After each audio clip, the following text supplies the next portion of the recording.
Michael Tsarion, ancient researcher, occultist, investigator, Jordan Maxwell, two heavy hitters in just a moment on Coast to Coast AM. Okay, let me introduce our two guests tonight. Michael Tsarion, an expert on the occult histories of Ireland and America, and is the author of Atlantis, Alien Visitation and Genetic Manipulation, The Irish Origins of Civilization, and the Astrotheology and Cerebral Mythology. He is also the producer and presenter of the Origins and the Oracles DVD series, exploring ancient mysteries and forbidden knowledge. Here he is, Michael Tsarion. Hey, Michael, how are you? I'm very well, George, and I hope the same for you. Likewise, my friend. It's great to hear your voice. All is well. Looking forward to this one. Indeed. I'm inundated with emails about this show, and lots of support from. It's just been overwhelming in the last couple of days, and I wouldn't be surprised if this is, a record show for listening, because, I just can't keep on top of the emails that have been coming in on it. Well, I love it, and we've got our friend Jordan Maxwell with us, too, Michael. Let me bring him in. He continues, as everyone knows, to be a preeminent researcher and independent scholar in the field of occult and religious philosophy, and he is back with us on Coast to Coast. Jordan Maxwell. Hey, Jordan, how are you? Just great, George. Good to be back on the air with you, and especially with Michael. Absolutely. Michael, this is a very special moment for you and Jordan, because you truly requested Jordan be with us tonight. Tell us a little bit about your background and relationship with this guy. Well, it's been central to my work in the context of the conspiratorial movement. It's been central to my sojourn in America, certainly since 1990. Basically, we've come full circle, by putting out the book on astrotheology. Of course, Jordan's obviously mentioned in the book. The book is obviously dedicated to him and so on, but it goes so much deeper than that, because there's no way that book, or, I would even go so far as to say that even my Irish Origins book would not be, as strong as it is. Probably all my work, any of the DVDs, anything that people can focus on that I've produced and created, I always think of Jordan as being, absolutely fundamental, his message, because you see, when I had come, I'd been researching, well, even from an astrotheological point, I'd been studying that subject maybe 10 years before I'd ever come across Jordan. But the thing was, you see, is that this is such an immense subject. Of course, we know it's controversial and all of that. If it wasn't, we wouldn't be on this show right now. But not only that, just from a purely academic point of view, it's complicated. There's so many highways and byways. There's so much disinformation. In fact, one of the reasons I put this book out is because people are telling me that they find the subject somewhat impenetrable, and then when they go on the internet or when they try to look for sources, they have problems. Well, that is very much my situation back in Ireland, all the way through the 70s and 80s, not having the whole, maybe I can describe it like I had a lot of beads, but I didn't have the actual thread, and it wasn't until about 92 that somebody brought in a video that had a talk that Jordan had done in LA, and then it also they also brought a video, which was when he used to run the International Research and Educational Society, and they had put together a brilliant, what I always consider a masterpiece in this world, and that was called Egypt, Light of the World. It was a title borrowed from the great Gerald Massey, and I just jumped out of my chair, George, because, Gerald Massey had been one of the great mentors. This is the English scholar from the Victorian age. I've been studying him, and never had I ever come across anyone else, you see, who had even heard of the guy, let alone mentioned him, and was now critiquing his work. And I sat and watched, this 2-3 hour presentation that Jordan had done, in which he literally had images, photographs, scans of Gerald Massey's monumental works. He had the table of contents. He showed pictures. He was describing this man's work. And then I suddenly realized I've got to get hold of this man, But, being from England, there's a certain protocol about the way you approach, great men. And it's pretty trepidatious. It's pretty scary. And then to my horror, I found out that, later on, of course, I would understand why all of this was taking place. Jordan had been, done over by so-called friends, and I think at that time his wife had sued for divorce and had basically banned him from coming home, completely seized his belongings, had court orders, etc. So Jordan had gone through I couldn't basically get hold of him because, he was utterly undercut. And it took another year or more, I think. I mean, I had these contacts who had his videos, and they showed me more of his work and told me what a researcher he was. But I was hungry to, talk to the guy, and the numbers for the IRES in Glendale, California were completely defunct, and, couldn't get through. And, I was thinking, my God, this guy's fallen off the edge of the planet. Now we all know, of course, with mortification, the way that this man has been treated. I'm a stranger to this country, but I'm mortified by the way Americans dare treat this man who, is the ground he's not, fit to walk on. We should be, ashamed to be in the man's shadow, and yet look at the way that the guy's been treated and all of this. But way back in the 90s, I didn't know any of this, you see. So finally, David Icke had come to do a talk. I think it was in Redwood City, up where I lived at the time in the Bay Area. And of course, I know David, so I went by him. And it was David that actually had his staff had Jordan's up-to-date number. So you can imagine that the following day, at a good hour of the day or whatever, my hand was, and I'm absolutely not joking here, my hand was shaking, when I'm a guy from Ireland, come to a big country and talking to a big man here, he's going to say, get your punk ass off the phone. So I'm really shaken, and I'll never forget the day. I know the room I was in, I know the house I was in, I know the street, it's burned into my memory, right? And I'm thinking, okay, like all great men, he's going to be a pompous ass, sort of my Irish, skepticism sort of came out, But then what happened was I picked up the phone. I said, look, Jordan, my name's Michael Tsarion. I do lectures, I do talks, I do some writing. And I just want you to know that I'm out there because some of my work, is a little bit similar to yours. It does deal with these themes. It does talk about Gerald Massey. And I don't want you finding out from some third or fourth party that some punk in the north up there in San Francisco Bay Area is, cutting into your territory like that. So I'm on the phone, I'm talking to you, and all I want to, you can cut me off, you can hang down the phone, but just know that I exist and that I came to you first, because you'll never hear from me from some backbiter or for some, jack who's stealing your information and trying to set their stuff up, their reputation on your back. I understand that you're doing this, and I want to let you know that I'm out there, and I love this subject matter, and that's how we started conversing. And then we had Gerald Massey in common, and the man was so gracious and so loving, and he could hear me. He listened to me. So when I put on the table all these missing links, and I said, I'm inspired by your videos, because that's doing the trick and everything.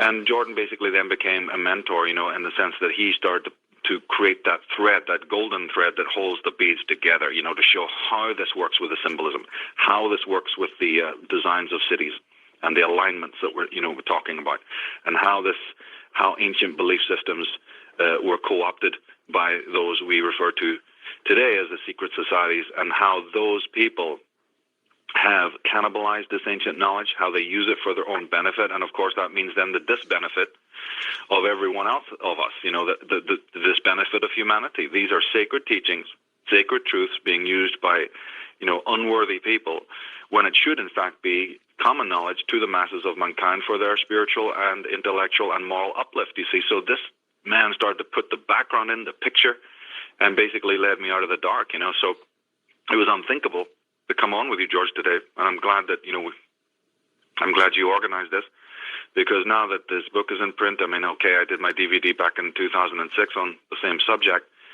and Jordan's heavily mentioned in that. But when you go to print with a book, of course, as you know, it's a slightly different thing, and to me, it's unthinkable to not honor the man and not And as I say, I'm mortified by the way the man's been treated in an American context. So I'll not follow suit. I will publicly on this show in front of your 20 million guests or whatever, absolutely, loud and clear say that I'm the man's prodigy, and this work is absolutely an homage to Jordan Maxwell. And if Michael, and it's gotten worse lately in terms of, I think, higher ups, whoever they may be, because Jordan's been on the program now. And Jordan, why don't you tell Michael, and again, so many people listening to you tonight, what happened that last full time we were on when your phone went dead? Yes, we got through about 3/4 of the program, and then I started talking about a subject which offended somebody high up. and immediately my phone was shut off by the phone company. AT&T shut my phone off. And I didn't know what to make of it, so I stayed on the phone thinking maybe it was just a glitch and it would come back on, and it did come back on just a few seconds later. But this time there were people walking around in a small office. I could hear the reverberation of people moving around, so it was a very small office, and they were talking about me. And one of the guys saying to somebody else, somebody's going to have to deal with this guy somewhere. And it was kind of scary because I instantly knew that, who is it that has the power to have the telephone company shut your phone off instantly if it isn't government? While you're on the air with us. While I'm on the air. And then I was hearing people walking around talking about me. And then I heard this one guy say, somebody's going to have to deal with him soon. And, of course, that sends chills up and down my spine when I hear NSA or CIA saying things like that because, you don't expect your government to be talking about you like that, especially after doing 45 years of research and study into the enemies of my country. I mean, I've never done anything against my country. I've spent my whole life trying to expose the enemies of my country. And so that was very scary. And since then, I've had many different occasions where I'll be on the phone, and they'll break in on the phone while I'm talking to someone, and I can hear people walking around talking, and then it'll go off. And maybe a couple, 3 weeks later, I'll be talking to someone, and boom, it'll go off again, and I'll hear people walking around talking. So I know they're doing that purposely to let me know that they know who I am, where I am, and let me know that whatever it is I'm saying, they're listening. And, of course, I told you before that a few years back I had an FBI agent in San Diego called me at my office in Glendale. And he told me, he said that I was immediately kind of shook when I heard this FBI calling me. And he said, no, this is a social call, not business. And he said, I just wanted you to know that the working class people of the FBI, the guys who are just working out here, he said, we appreciate what you're doing, what you're trying to do. And we don't have any problem with it. And as of the moment, he said, your government does not see you as a threat, because we know that people are hearing you. But as long as people are hearing you, you're not a threat.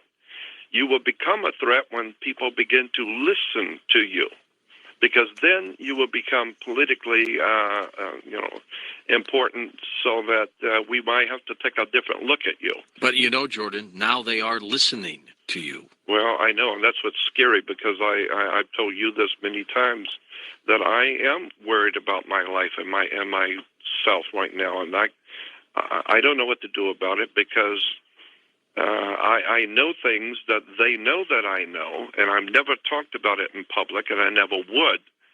But I know some very explosive things that has never been talked about, and there are certain subjects which I can never discuss in public ever.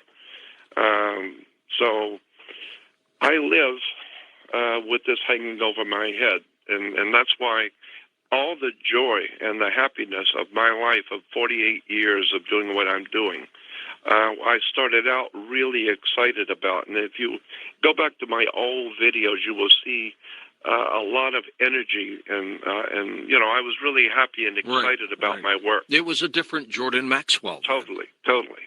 But after you get feds knocking on your door and getting threats from the federal government, it just changes your whole life. It takes all the joy out of living. It takes all the joy out of my work. I live now in fear. I have fear of my own government. I fear the people who are in my government, because I know that they know that you know that I know, and now and I've said this before. I was always researching all of these secret societies that were enemies of my great country, only to discover that these secret societies, which I have been researching all these years, are now in power. Now the people who I was researching as my enemies of my country, they are now in power. And now I am the hunted now. Now the hunter has become the hunted. Now I'm in trouble. And because they know that I know who they are and what they're doing. But it has gone much, much further now than just theology and religion, which, of course, was my first love. I have always loved spirituality. And I should say, even at this point, that I don't have a problem in the world with the concept of God. I have always relied on spiritual protection and honored the Spirit, and I have no problem with it. And I know you believe in a divine creator. No doubt about it. I mean, because I don't think I'd be alive today if I didn't have divine protection for the work that I've done. And so I don't have anything against spirituality. What I do and am known for, and I am very concerned about, is the I'm trying to think of a polite way to say this, of the corporate system, which we call religion on the earth, and who is actually financing the corporate system of theology and religion in the world. The same people who have given you courts and educational institutions, banking, and totalitarian dictatorships of government are the same people who are financing churches, missionary movements, religious orders in the world. Why would they do that, Jordan? It seems inconsistent, doesn't it? It does seem inconsistent, but once you understand how the church is connected behind the scenes to the ancient Templars of Europe and the Crusades, and begin to understand how Hollywood is trying to tell you something in these Indiana Jones movies with The Last Crusade, and always making the connection with the religious and the church as and connecting that to the Templars, to the occult secret societies of Europe. You begin to see, after about 40 years of looking at this and studying it, that the entire religious establishment in America and in Europe is a political, economic, political movement. Jordan, we're going to be back with you and Michael Tsarion, and we're going to get more into the occult and astrology when we come right back. And our two very special guests tonight, Michael Tsarion and Jordan Maxwell, and we'll be back with both of them in just a moment on Coast to Coast AM. Michael, you've heard some of the things that Jordan's gone through, yet you're not going to stop. You're going straight forward. Well, there's nothing else you can do, and this is about the only thing that I know how to do, in this way. But I will endorse what Jordan is saying, because in the last 4 to 5 days since this show has been publicized, both by your own producers and both by me to my own mailing list, I've had nothing but telephone glitches. I've had nothing but email hiccups, the likes of which I've never known before. And more than that, for the first time in its history, my forum, the AMSAR forum, went down. I mean, we've never had a glitch like this before, and the whole thing was off the air. So strange. Only when we start promoting this show. I mean, it's 3 of these things start happening, and I've been the documents and the book that I was sending to your producers and the emails I was communicating, they were just so glitchy. Nothing was getting through. Your producers were telling me they weren't getting it, and I've never had a problem like that ever before. My forum has gone down. The phone, obviously, what Jordan's saying, there's really something to that, because people are very threatened by servants of truth and what they've got to say, especially in the times that we're living in now, you see. So I think we're getting closer to this one world government, and you two have touched on it. Well, exactly. And more than that, they know that people's interest level, their hunger for the facts, a lot of people are aware now, you see, that they haven't been told the whole truth. They are aware, like Jordan is saying, that we have domestic enemies, and that those enemies are very much wanting to finger their rivals, you see, as anti-patriotic, when in fact the reverse is true. So coupled with the fact that we're able to, I believe that, spiritually we're in an age of awakening in which, whether we like it or not, we're going to have revelations on every level, both political, archaeological, theological, you name it. And that this wave, of revelation and the work that we're doing, is transforming the world, and people's minds are getting transformed. I've been inundated with emails about this book and how people who had not even heard of the subject before.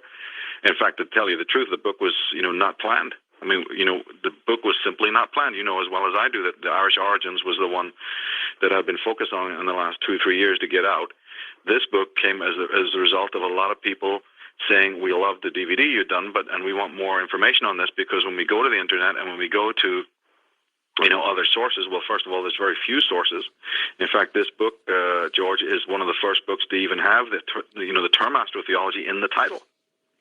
It's not the only one, but the last one. We're talking 500. These are 2 volumes now, aren't they?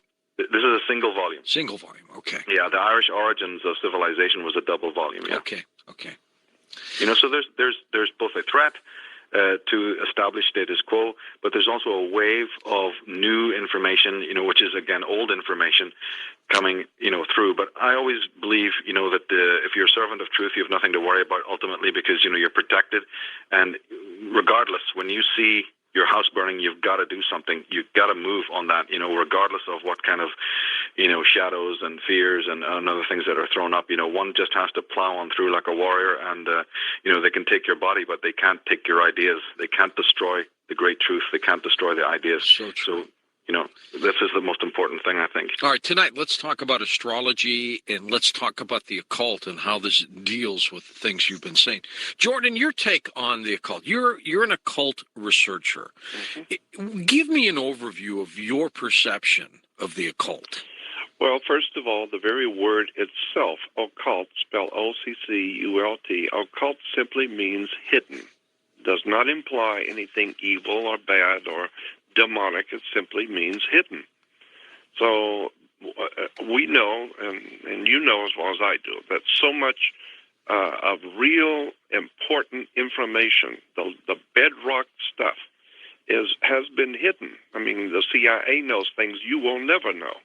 NSA knows things that we as the people will never hear.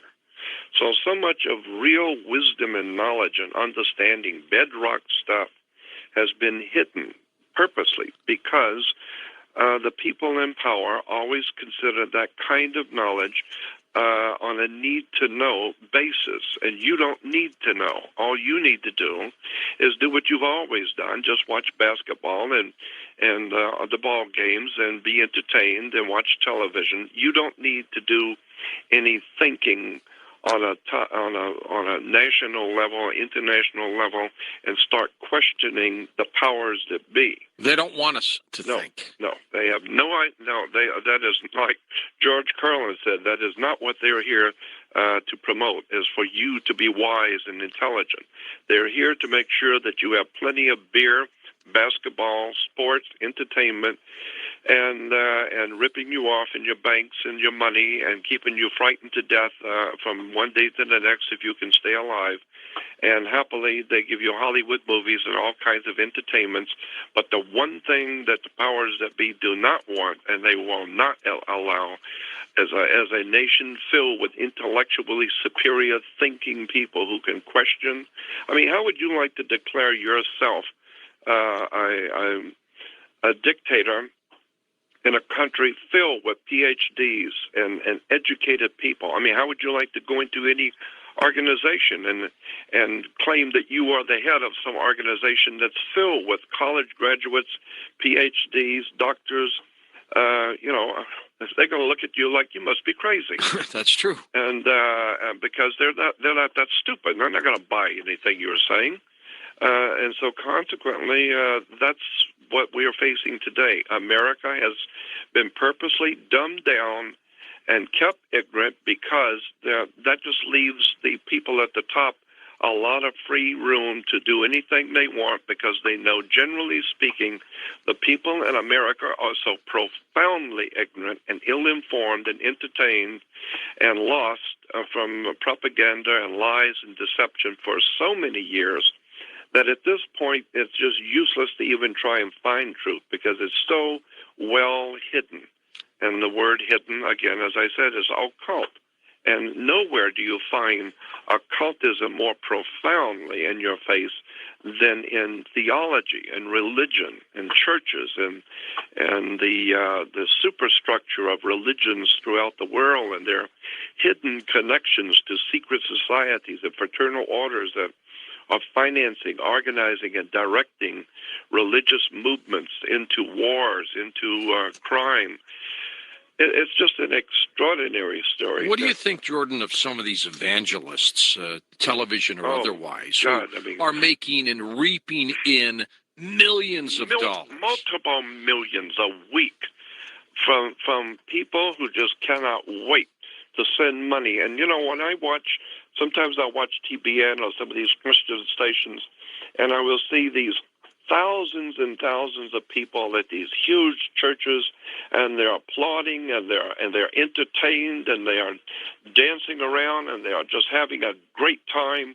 Throwing money. Yeah, and throwing money at the ministers, and of course the ministers have got their Rolex watches and diamond rings and $500 mohair suits. Are you sure they're real? Well, whatever. I'm not sure any of it's real. And then I think to myself, the 48 years I have spent reading and studying into the world of the occult, mysticism, theology, ancient religions, the religious people of America and the North America especially have no idea in the world what is actually going on theologically or religiously. They have no concept of what is really taking place. They have no knowledge of the Knights Templars, of the secret societies of Europe, how the European royalty purposely set up religious orders to further their political plans. A classic example, and I think I've mentioned this before, but it's worth mentioning again. We talk about the dollar bill and the symbolism of the dollar bill, of the pyramid with the all-seeing eye. Yeah. What Christians do not know, and most people, period, don't know, is that in the Old Testament, in the Old Testament Bible, which is the Hebrew Old Testament, the Messiah is at least twice, I know of twice, referred to as the chief cornerstone the builders rejected. Now, that's not Jesus. The Hebrew is talking about Messiah, period. Now, in the New Testament, the Messiah is referred to, or Jesus is referred to, by the same word.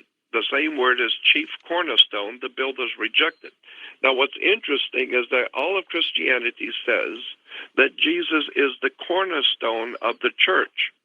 That is absolutely, totally incorrect. It is a total misreading of the word. Jesus, according to Scripture, is not the cornerstone of the church. That's ignorance to say that. The Scripture says he is the chief cornerstone, which that word in Greek simply means a triangle perched on top of a pyramid.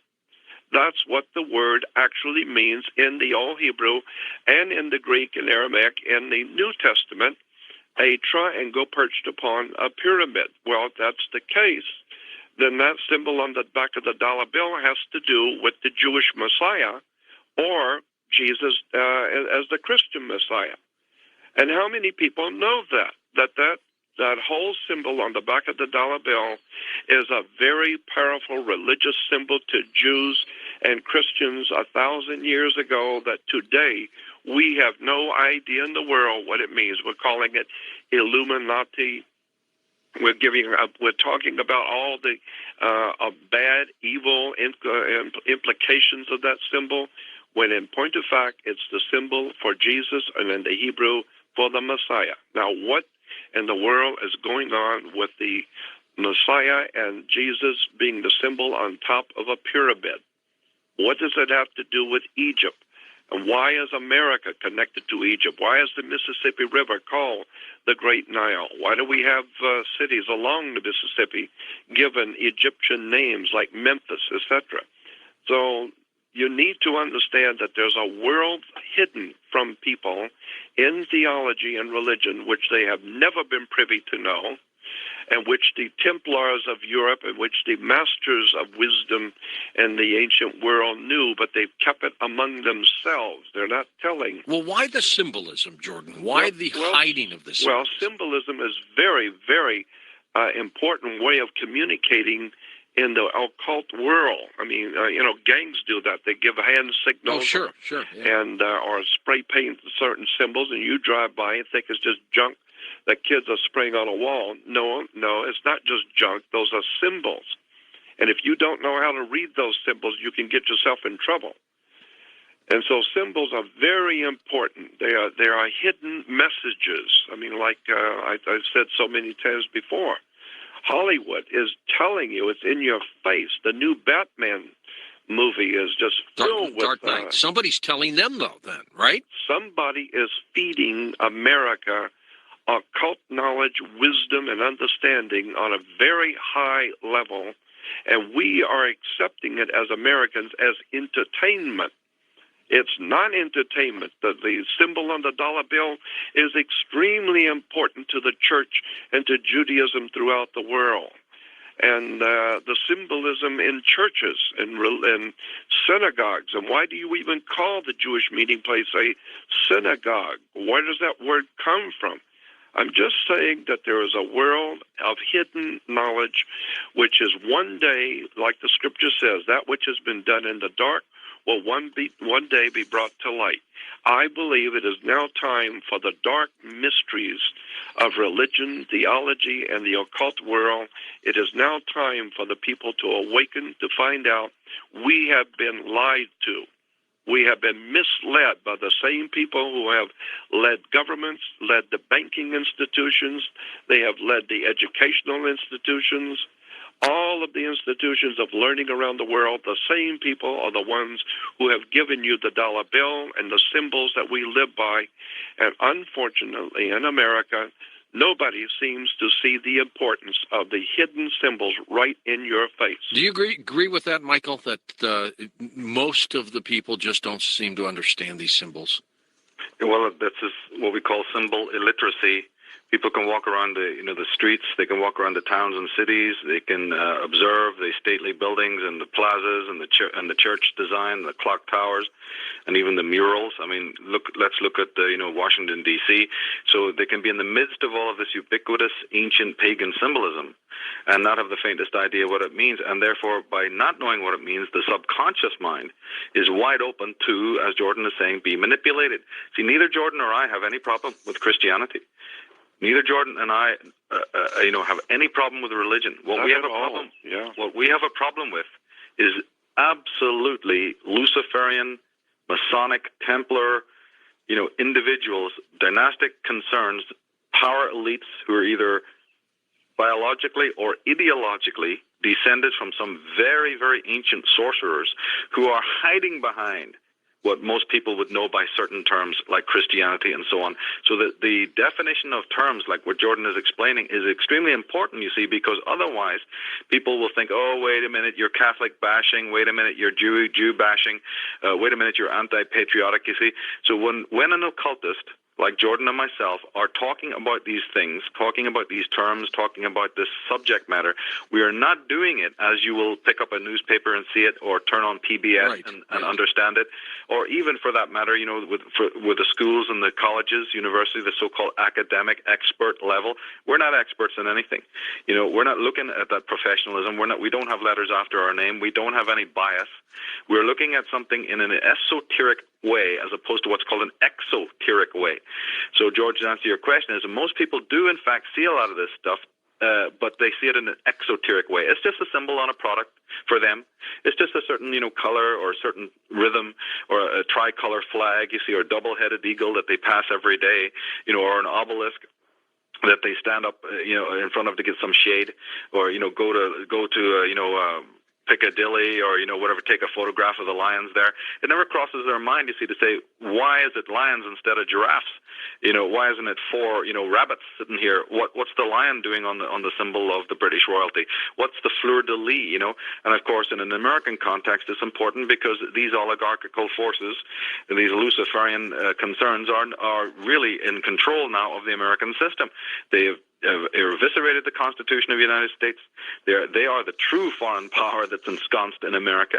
This is why you have the Queen of England coming over and shaking hands, you see, with your dignitaries over here. Scandalous certain things going on in the political milieu. I think the only thing that maybe I am a little bit different than Jordan is, you see, I don't necessarily really expect the whole of the world to ever really understand what people like what we're talking about right here now. Every listener who's listening to my voice, who's listening to this show, is a select group of critically minded, open-minded people who know that they've been lied to, who suspect, you see, and these people may forget to understand how rare and unique they are, you know, from being into this kind of material. It is occult. You're occult. To listen to this information is occult, because it's not going to be something that you're going to share with the guy next door, you see, and even many members of your family. No, you can't. They would think you were nuts. Right. So this is another definition then of what I mean by occult. We've all gone through it. I'm sure you have. You know, even the researchers in this field have suffered this in their own, you know, family dynamics and whatnot. And of course, the people who come to us, you know, to read our materials and look at what we're doing also have a tremendous problem with this. I see it on email every single day. You know, the people calling out for help. What can I do, Michael? Nobody listens to me. They think I'm a complete crazy, you know. And then I keep reminding them of this esoteric-exoteric divide. Whether you like it or not, whether you know it or not, you have stepped over into the black square on the board. Because as we know, the Masons and these people, these elites, use the checkerboard. They use this incredible symbol. What does it mean? It means exactly what Jordan has been saying: ignorance and knowledge. The only two categories in this world that a top Mason or any of these elites ever think about, how they categorize us, how they categorize the human race, is simply in two categories: those who are ignorant and those who are, you know, knowledgeable. And they make sure that when they initiate their people in their lodges, that's what they're doing. That's why they use the symbol of the sun. Michael, give us a website. We're going to hit the top of the hour, and we'll be right back. But give us one of your websites. MichaelTsarion.com is the navigation page to all the different sites. Great. It's also the navigation page to the astrotheology book. Very good, and that's linked up at coasttocoastam.com. Jordan Maxwell, of course, jordanmaxwell.com. We'll be back with more with these two incredible people on Coast to Coast AM. I've got to tell you, over the years, I have learned listening to Jordan Maxwell and Michael Tsarion. I've learned a lot, and there's more to learn when we come back on Coast to Coast AM. Michael Tsarion, for you, what was the revelation? What was the beginning that got you into this? Well, that happened back in about 1980 when I made a trip to California and had some mentor at the time, you see, had been talking about language, had been talking about etymology. I mean, you know, it's like full circle. Here we are again talking about the same thing. But this journey, you know, you're right on with the question, because right back then I got interested in something. You know, that's why my message also goes out to the young, to say start, you know, also getting interested in symbolism and the mysteries of language. I know I certainly was not interested in too many things, you know, but that got me interested. And this fellow, this mentor, American gentleman, actually a great artist who'd worked for Bill Graham, a very well-known man. He had a tremendous knowledge, George, about the meanings of words. He also knew a lot about English words, English country, you know, towns and villages, and sort of like Manchester and Chichester, you know. I mean, he would just go on and on about the meaning of words like Belfast and Dublin, and this completely fascinated me, because I'd never, you know, we're not brought up in school really to look at words like that. I mean, okay, academics know about linguistics and stuff, but there's no magic in that. You know, that's a science and what have you, but there's a romance of names. There's a romance of language. There's a total other aesthetic, you know, sort of like we're saying, esoteric approach to this. And I was only, of course, 14 and 15 at the time, so, you know, a lot of it was new to me. But what had happened was that this mentor had written down the name of Gerald Massey, the great Victorian, you know, scholar, Egyptologist, and poet and whatnot. And when we had to leave America, you know, and go back to Ireland, we were only on holiday there. Of course, I thought, you know, it's a simple matter of going and trying to find Gerald Massey's books, you know, and to my horror, you know, nobody had heard of the guy. You know, I couldn't find anything in those days by him, and librarians just couldn't care less. You know, they just want to kick your ass down the steps, get out of here. You know, and I started to realize then, of course, it's a slow process, that it's not just a matter of this information being available. There's a suppression action at work. It's like what Jordan has been saying in the last segment. It wasn't, I mean, you ask for anything else, any cheese ball rubbish, you see, and it's immediately provided for you, But obviously, even a 15-year-old can work out that, wait a minute, if I'm going to the leading university libraries here, if I'm going to the leading bookstores, if I'm going to, and of course in an Ireland and British context, you even have some antiquarian libraries that, sure. that should have this work, and they don't. So you're sitting there thinking, well, wait a minute, what's going on here? And then it was only, later on that I actually got the works of Gerald Massey, and to do that I had to come back to America because, here they have these books slightly more available, even though they are suppressed and sequestered works. And that's what started it off. This was my introduction to astrotheology and to some of these larger issues, and also a deeper investigation into the meanings of words, which I emphasize again is connotative. It's not necessarily an academic one. So when people read our work, they sometimes get confused because we're again looking at all of the subject matter in an esoteric way. That is a bit of a phase shift for a lot of people, you see, who are coming out of the schools, who are coming out of listening to so-called academic experts, whose, in my opinion, their understanding of the world that they live in and even some of their own subjects is extremely myopic. It's also highly prejudiced because these people have sacred cows, you see, they have allegiances, which none of us have, So when people, I do see that when people come into the subject matter, there is a little bit of a learning curve for them, but they should be open-minded and not realize that we're not treating the subject in a normal referential way, like a street-level way. There is a different kind of approach to this. It is more right brain. It is more connotative.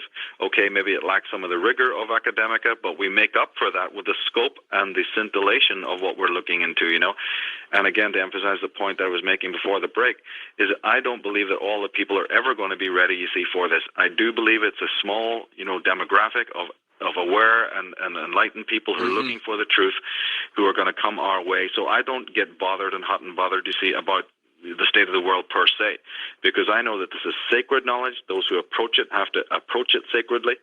If you don't approach it sacredly, it's not gonna happen. The magic will not happen. It won't mean anything to you, and it will back you off. We don't need guardians at the door. Your own toxicity is your bane, because a person who does not come to this subject matter with a reverent mind, with a holy mind, a religious mind, because as I said, this is a type of religion, a type of theology. It's an immense self-discovery here. It's intellectually thought-provoking, but it's also spiritually essential. The work that we're dealing with here is essential for the whole of the spiritual, development and maturity of mankind. And astrotheology as a specific subject is the vertebrae. It's the backbone. It's the subject of subjects. It's the vertebrae of all the other subjects. Once we understand how much has gone into it, not just the symbolism and the temple designs, but the words and the phrases, you see, and the symbolism, that Jordan has been exposing and talking about, the meaning of words, so many of the tropes that we see being used in royalty, specifically when it comes down to dates, George, when certain civic, political, you see, dating. Why does this politician, go over to this statue on this particular date? Why is he standing in front of this mausoleum? Why did they initiate this, rule or political change, like say the euro dollar, for instance, or the declaration of war? We're talking about things that are happening before our eyes. They're actually dated based on an old stellar zodiac that you and I and the world are not meant to know about. We're meant to know about the little poxy 12 signs of the zodiac and all of that. Or we may be buying products, you see, that have these ancient astrological symbols on them that people just laugh when you say that. They don't understand it. They don't understand there's an entire occult world out there by which very demonic people who don't mean you well. These are people who are there day and night dreaming about how to control you through lack of knowledge, to make your mind so convoluted, you see, by all the pornographic rubbish that they're pouring out through the media and through the suppression of knowledge and all of these things. They're at war with consciousness, and they're doing a marvelous job. And so we have to become immune to this. And the only way to become immune to it is through knowledge, through awareness of these occult matters, to become aware of what is lying behind the scenes, to empower ourselves with the very same gnosis, the very same knowledge, the very same understandings that these few elites, and they are few, they're not many. We are many, they are few. But they have empowered themselves with occult knowledge, and the time is absolutely ripe now for that to turn around, and we take the light that these people have blinded us with, and that they love to hide behind, and turn it back on them and see how they like it when their dirty little secrets, and they're not little secrets, they're big. They're big dirty, secrets. Big secrets, yeah, when they're starting to be exposed. I believe that's happening. I don't go out to people to sell my work. They come to me. I see it from the people, interest, their fascination, that even in a beginner level. And I try to keep it like that. I try to keep it on a grassroots level. I try to make it, applicable to what's going on in today's world, with lots and lots of, anecdotes of what's going on in our world, because we're living in a bewildering time. And if you're not aware of some of the things that we're talking about, you're not going to understand what's happening around the world. You're not going to happen to understand what's happening in the terms of religion or the whole circus out there, you see. So this is something that makes sense of the world that we're living in, but most importantly, it's spiritually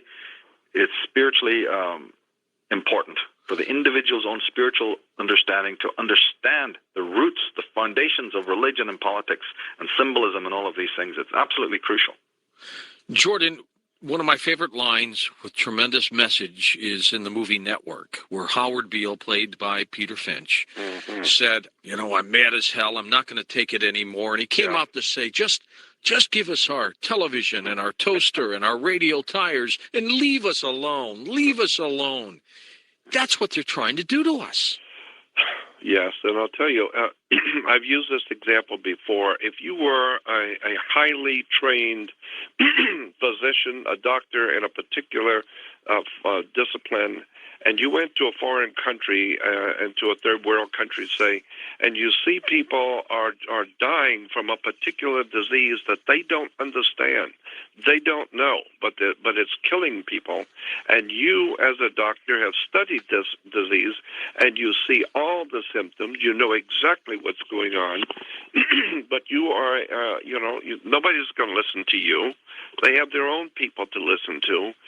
That's the same kind of thing that I have been experiencing all my life, is that I have been reading and studying the terms and the words and the symbols that the occult societies, as far back as in the ancient world, the Egyptians and the Phoenician Canaanites, etc., much less the Greeks and the Romans, and then into Eastern Europe, the words, the terms, the symbols that were used by these ancient people are today being used right now in front of us, and most people don't even begin to know what they're hearing.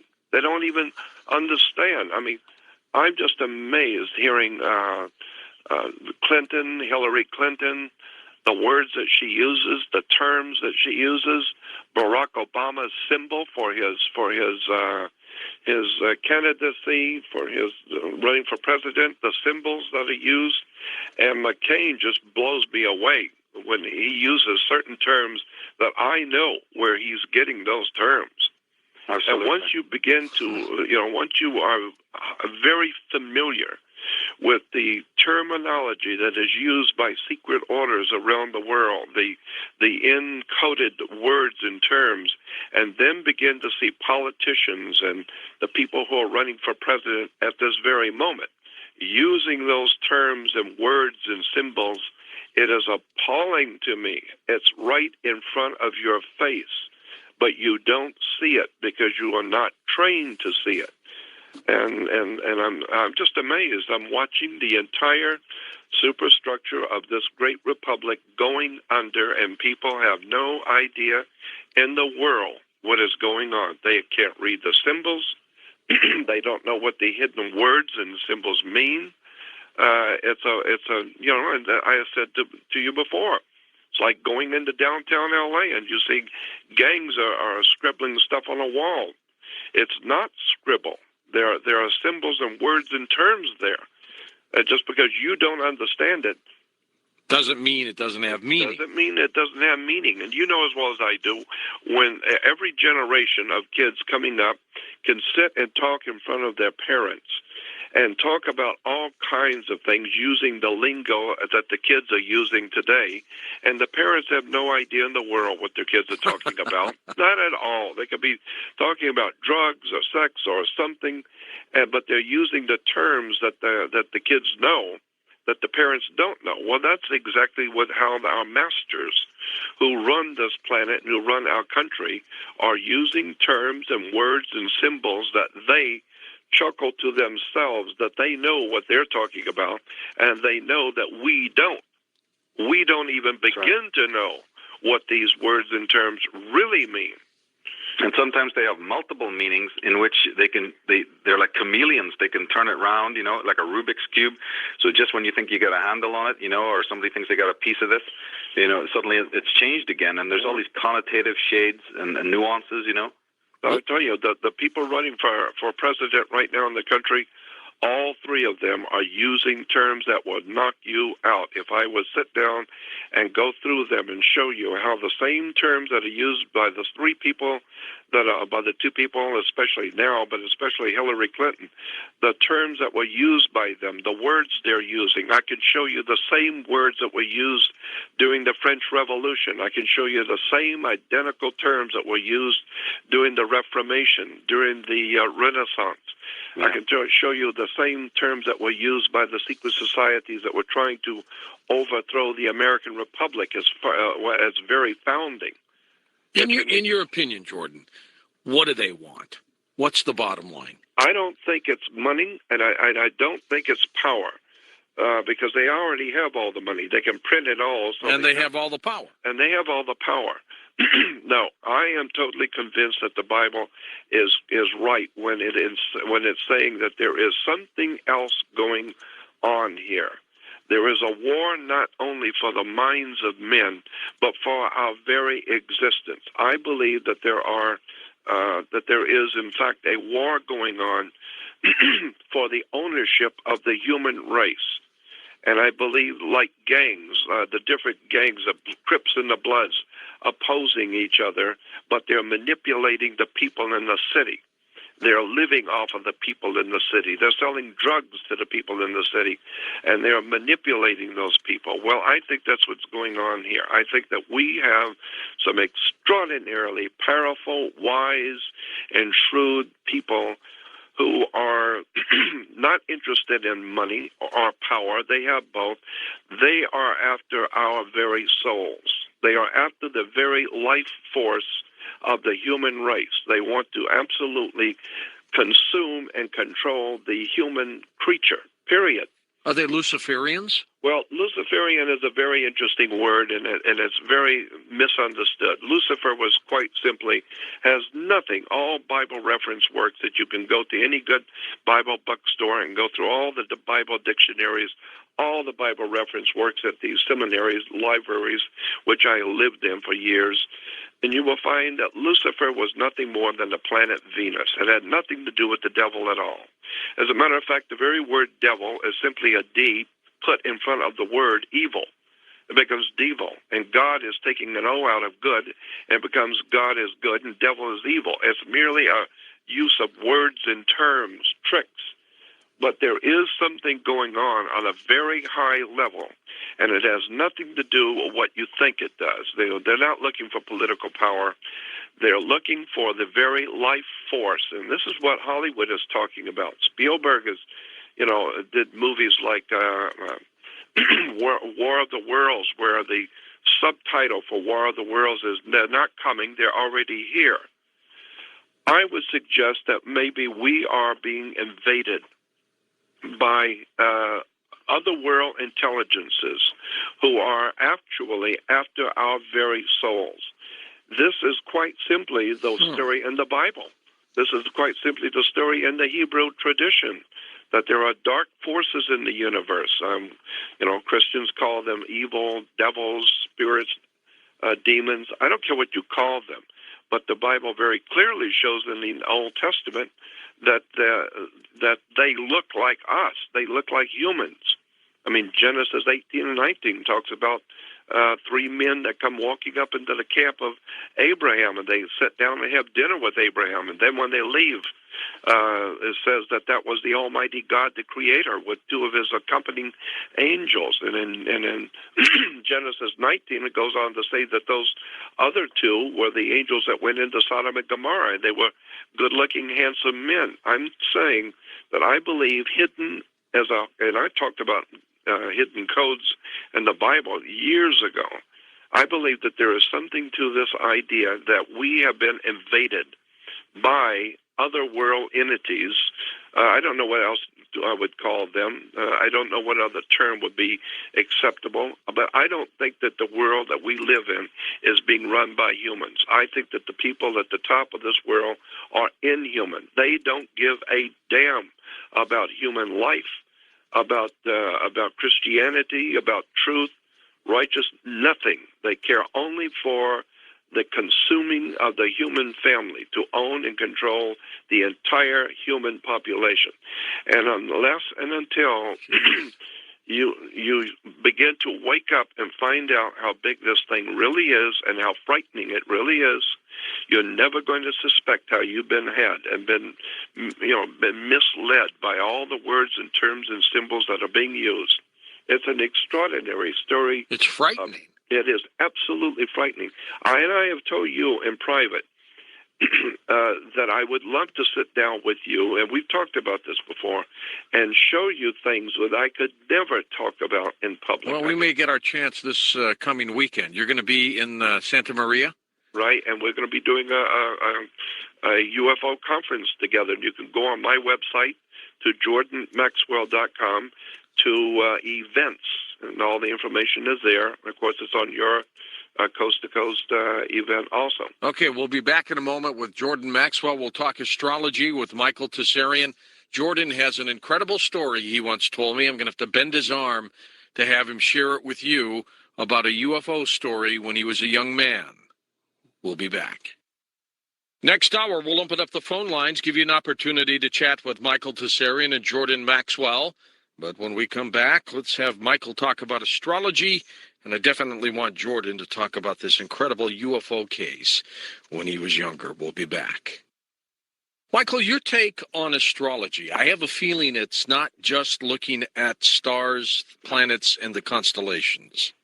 Well, it is, but it's fundamentally looking at consciousness, because in the ancient days, unlike today, nobody was fooled by thinking that some sort of, floating rocks in space was affecting destiny and all of that kind of palaver. And nothing could be further from the truth, and that's why my work goes into this thing called the inner zodiac, which basically turns astrology, or a good part of astrology, on its head anyway, but in a positive way. But in the context of astrotheology, what we got to deal with, one of the things that ties it in with what we've been talking about in previous segments is you see that we are familiar maybe with the 12 signs of the zodiac, and everyone knows their star sign and so on, but not too many people are familiar with the fact there's another at least 72 constellations in and around the same zodiacal belt. So right near the familiar signs, above them, below them, you see nearby, side by side, etc. There are these other very important constellations that we no longer know about. People would only know about that if they had studied the ancient, astrographs, or they had this interest in the archaic aspect of it. But what do we find when we look into the corporate world? What do we look when we look into products? The educated eye starts seeing these symbols, these symbols, because of course, obviously, if these marketers and the secret societies and so on, the people we've been talking about, if they just continually use the same old 12 signs of the zodiac, pretty much even the dumbest person would catch on that there's something going on, right? So they're smarter than that. They're smarter than that. So when you're looking at the Orange Order of Northern Ireland, which is, again, you asked earlier about how did I get introduced to this? Well, my God, in one way, living in Belfast is probably a very important part of that, because there is so much architecture there. There are these special events, that are timed to coincide with the summer solstice and what have you see. Sure. And then all this Masonic symbolism of the ladder and the coffin and the donkey, you know what I mean, and the red hand of Ulster, and also in the harp of David, and just the whole thing is so symbolically rich. And of course, other people come from cultures where they have similar sort of rites and rituals and whatnot. But the thing is that, I start to look at this and go, well, what do these mean? There's a freaking skull and crossbones on this symbol over here. Well, what's that all about, or the number 13? I had a curiosity to find out why are they even using this color. I mean, they call it the Orange Lodge, but then I found out that the orange is connecting to the House of Hanover, the famous Dutch royal families of the past, So I have pattern recognition skills. I started to put all this together. As I said, it was in my own sort of chaotic way until Jordan came along and said, look, chump, let me iron it out for you and show you where this thing really, goes along. But basically, you see, astrology became a fascination because, as I said, it's the root. It's the root and the shoot of the whole thing. You're talking astrotheology, astrology. When you look at the corporate symbols, when you look at, and not all of them, obviously, there's chance in everything, but we're talking about a meticulous, archive, a corpus of knowledge that has been dipped into by so many of these secret societies and so many politicians and all of this kind of thing. In architecture, it's very, very important to realize that France, Cologne, Washington, D.C., Philadelphia, have been meticulously designed to align with certain constellations, to align with certain stars and the rising and the setting of these stars. People like even Richard Hoagland have gone into this. David Oveson has gone into this. In recent times, you have even Graham Hancock, you see, has explored this. He went into the study of the designs of Paris. London, of course, let's not forget London. And even, it's just fascinating. People can get onto my forum. If they go to the What's New page of the forum, they'll see a presentation I did on the Queen's coronation. This is the coronation of, of Queen Elizabeth II when she was coronated. And I have a slideshow. It's free. People can look at it and see what I'm talking about the alignments and the geomancy and the sacred geometry that's involved. But it all goes back to astrology and astronomy. This is the key thing, about how many steps she walks, the design of, the podium, the various implements and regalia that is being used, the symbolism, everything right down to the choreography, everything right down to the very day in which the coronation was done. You see the zodiological signs that it was done in. There's so much to this. It's a rich archive. So when people plunge into this area, they're going to have a lot of answers about the things that are going on in the world. Why it's empowering, of course, which I said earlier on, is because, you see, once you've dived into this and you get a handle on it, you start to understand two fascinating things. You understand that it is powerful. It has to do with consciousness. It has to do with an awareness of the macrocosmic mysteries that are all around you, including the mystery of God, you see.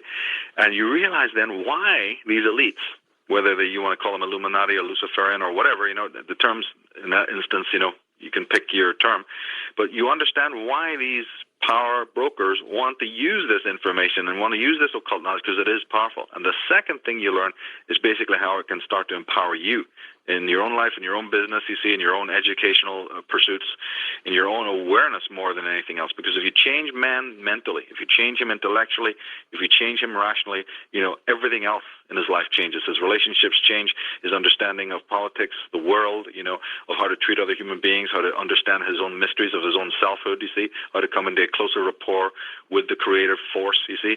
All of this matriculates, all of this goes up several notches. It upgrades the person's entire awareness because it is literally turning them on. I mean, there was an anecdote, Jordan talking earlier just reminded me of this fantastic anecdote in the work of Conan Doyle, in one of the Sherlock Holmes stories.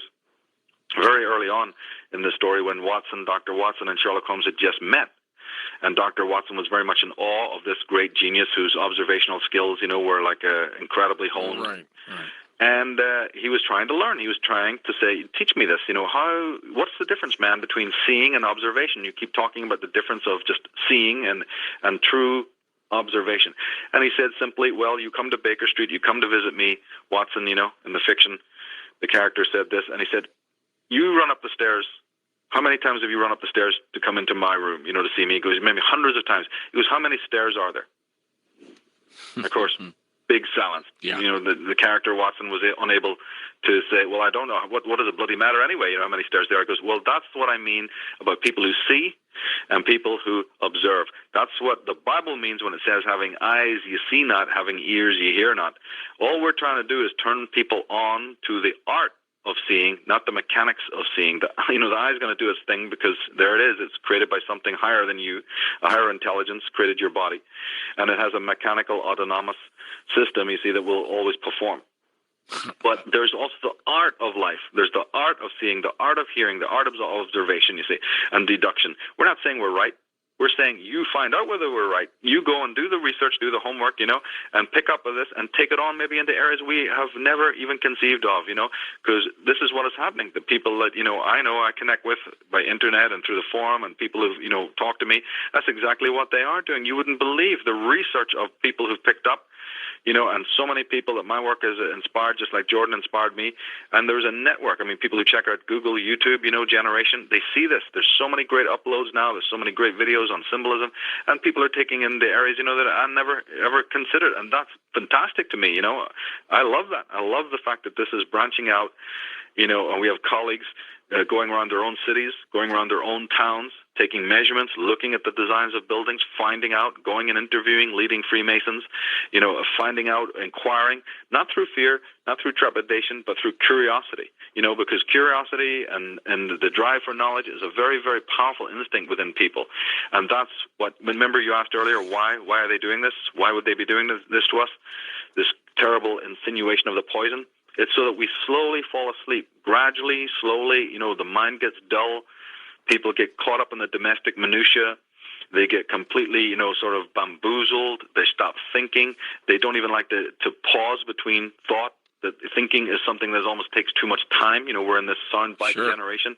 You see, so it's a drip feed of constantly trying to lower the person into their lower drives, into the confusion, into the miasma, so that they are not able to see the truth, which is all around them. This is the thing. So we have to counterbalance that by continually applying, the antidote and continually trying to make people immune to this spiritual poison, this psychic tyranny that is absolutely ubiquitous in our world. And it's there, and you have to understand it, like Jordan said, like a doctor, like a scientist. You come to the village, you see that it's there, and then you must deal with it rationally. You can't, run around, with your hair on fire.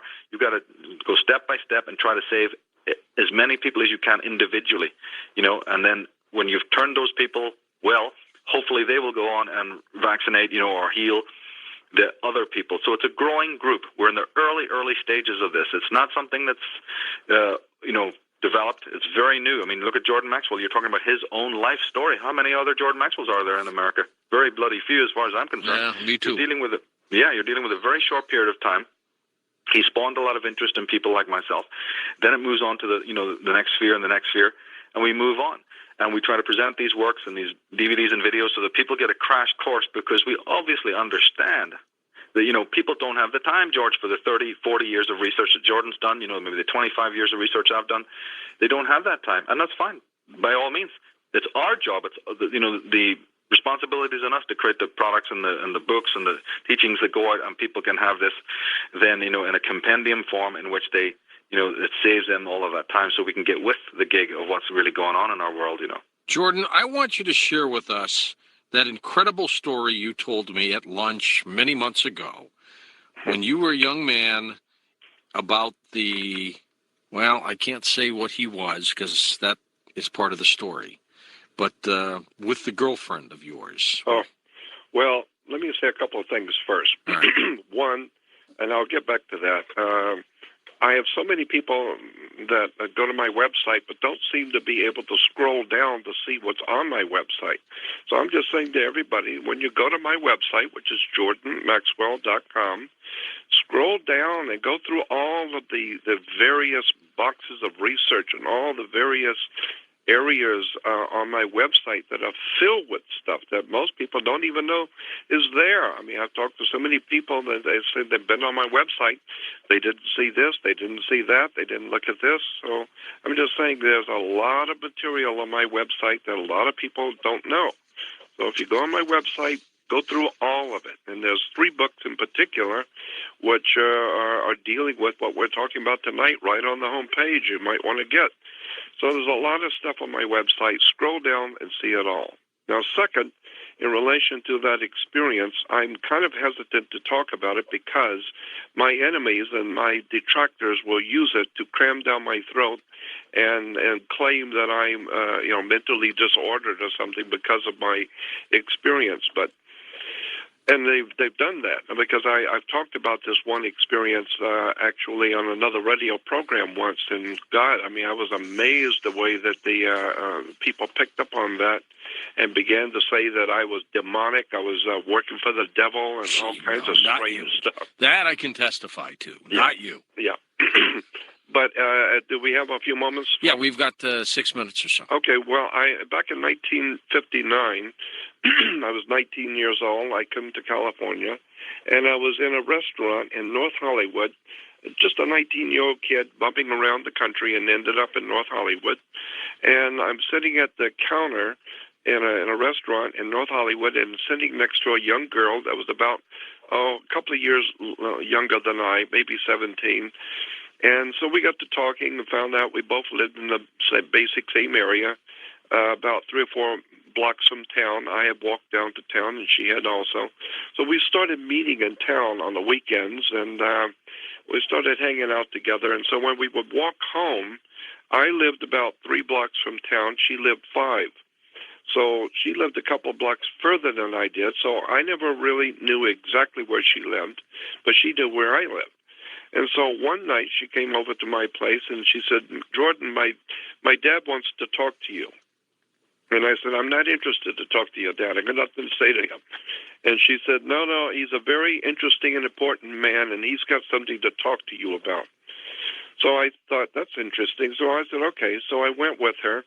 The moment I was walking up to her house, her father happened by chance to be coming out of the house.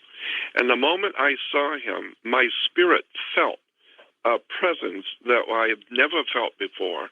And it was a euphoric, strange feeling that I was in the presence of something very, very powerful. But I loved the feeling that I got from seeing him, but I didn't realize what I was doing. I mean, I didn't understand the feeling, but it was very powerful. And he said, "Come on in." He pointed for us to come in. And so my girlfriend and I went in the house, and her younger sister, Mary, was sitting on the floor by the fireplace, and my girlfriend sat on the other side of the fireplace, and the mother was in the kitchen. And the father and I sat on the sofa. On one side he sat, and I was on the other side. And he was just talking, making small talk, and asking me how I like California and how's the job going, and this and that. And so I was feeling a little bit more safer, and because I was still feeling this strange feeling about him. But it wasn't fearful. It was just an incredible spiritual high, being in this man's presence. So we're just sitting there chatting and talking, and then he says to me, he says, "Remember when you were 8 years old back in Florida, and you were your dad had built a new back porch on your home because your house, the back porch was falling apart, and so he built a new back porch." And he said, "Remember how he used green lumber and it smelled kind of funny? And one night you were in bed and you were supposed to be sleeping, but you got up, and you were about 8 years old, and you got up and you went out in the back porch, remember?" And he said, "And you sat there picking the green lumber because it smelled funny, and you were picking it with your fingers, and the moon was out, and you talked to God that night, remember?" Jeez. And I was frightened. I didn't want to show tears in front of my girlfriend, but he frightened me. And he said, and he looked at me very sternly, but not challenging me, but very sternly. And he said, "Well, did that happen or didn't it?" And I said, "Well, yes, it did happen." And he said, "Well, how did I know that?" And I said, "I don't know how you know that." And he said, "Well, I know that because we were there. We saw you. And after all, you did ask God to do something important with your life. So we have brought you to California." And I said, "What do you mean you brought me to California?" And he said, "Why are you here? For what purpose did you come to California?" And I said, "I have no idea. I'm just here. I don't know why I'm here." He said, "That's right. We have brought you here." He said, "We have something for you to do later on toward the end of your life, but we have to train you. We are going to train you to do something for the human family, but it's going to take a long time for you to grow in wisdom and knowledge, but there will come a day when you will know what you have to do." And I was absolutely blown away by this man. And he began to tell me what I was going to do. He knew all about my life as a child. That was just an extraordinary experiment. And he simply vanished. And then one day, maybe a couple of months later, because I went out with him and his family, and his wife and family, 2 or 3 times. We had a great time, and he would sit and talk with us, even with his wife and girls. But he would talk with us about the gods in the spirit world and the ancient ones and all the ancient things that were going on in the world. And then one day I went over one morning I went over to visit, and they were gone. The house was wide open. Empty. Everything was gone, and I never heard from them ever again, ever. They were gone. That is one strange story, Joe. Oh, I'll tell you, it was, but it really changed my life because this man knew all about my life as a child, and the things he told me that I would be doing later on in life. I now find myself doing exactly what he said I would be doing. I have some other great experiences I'd like to tell you about one day soon. Absolutely. Well, we're going to continue in just a moment. We're going to take phone calls next hour for both of you. Michael Tsarion, where's your next conference, my friend? Well, I've had to I've been so preoccupied. We have a DVD movie coming out in a couple of weeks. Maybe even within about 10 or 15 days, we're putting the final touches to my first documentary movie that I've been doing with Henrik Palmgren of Red Ice Creations. Good for you. Yes, and it's actually the first of 3. So, I haven't been able to do too many live events because we've been, hammering together a lot of these products and some great new information. You never stop, Michael. Well, look at what's going on in our world. Monumental things are happening. We got to stay on top of it. We got questions about 2012 and the future of mankind. This DVD, by the way, is called The Architects of Control. It's going to be a series in the Architects of Control series. There's going to be about 3. First one's coming out, as I said, real soon, so people can go to the Michael Tsarion website, or they can just go straight to architectsofcontrol.com. We got a preview up there so people can see what we've been doing there, Yeah. Let's take phone calls when we come right back.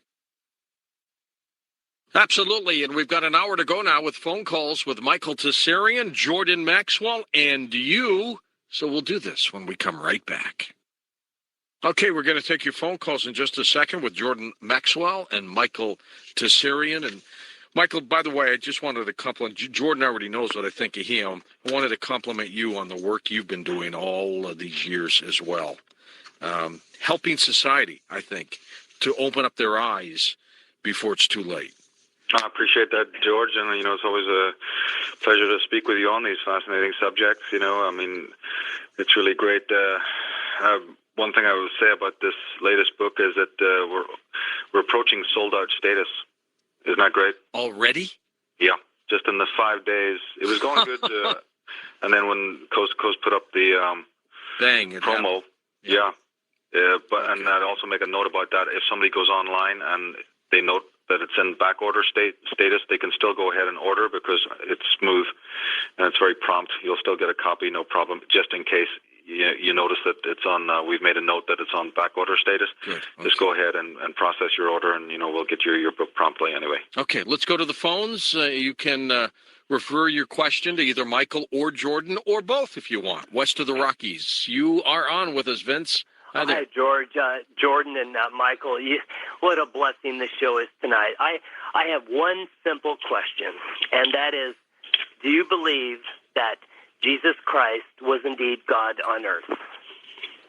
Well, I guess I'll take that first. Okay. No, I don't believe that Jesus Christ was God on earth. I have the highest of admiration. I have 35 different Bibles in my possession, which are on my shelves right here in front of me. I have the highest of admiration for everything reported in the scriptures that Jesus has said. I live by those words. So I have no problem with the words and the teachings attributed to Jesus, but I do not believe that Jesus was God on the earth or God at all. Because I believe God is too big for one religion. If you saw the movie Contact, at the very beginning of the movie was that beautiful rendition of how you're leaving the earth and going through space and going through deep space. Well, any any creator that is powerful enough to create the whole universe is not going to be able to, it would not lower itself to be just a man on earth. When we trace back where we got that concept from, we find that there are many, many different religions that have personified their gods in human form. So I don't believe for a minute that Jesus was God. No. But I have the highest respect for spirituality, for the Bible, and for all the words of Jesus. And you believe he could have been mystical as well, Jordan? No, of course, yeah. All right, thanks. Next up, let's go to our East of the Rockies line, Tim in Illinois. Hey, Tim. Hey, how's it going, you guys? Good, we're well. I just pretty much just have to let both of these gentlemen know that the young people are waking up. I'm only 27 years old. You can see it on the YouTube channels. I mean, it's everywhere. Yeah. And that's pretty much about it. Just to give a good comment. I mean, we are waking up. It's everywhere. What's waking up the young people, Tim? What's happening? I don't know what it is. I really don't know what it is. I mean, I haven't watched my TV in over a year now. Good. It changes your whole reality. I mean, I don't know what it is. I don't know if it's something divine. I just woke up one day and just said, I'm tired of it. Yeah. Well, yeah. Well, there's your network anecdote, George. I'm mad as hell, and I'm not going to take it anymore. Absolutely. Yeah, we don't need to know what it is. First, just get mad, fall in love with the word no, and just, start evolving, and you don't really need to know the mechanics of it yet. Just get with it. That's the way it should happen. I grew up during the Vietnam era, and then I went to college and, did my thing and did my 9 years service and but I didn't go to Vietnam, nor did I see combat.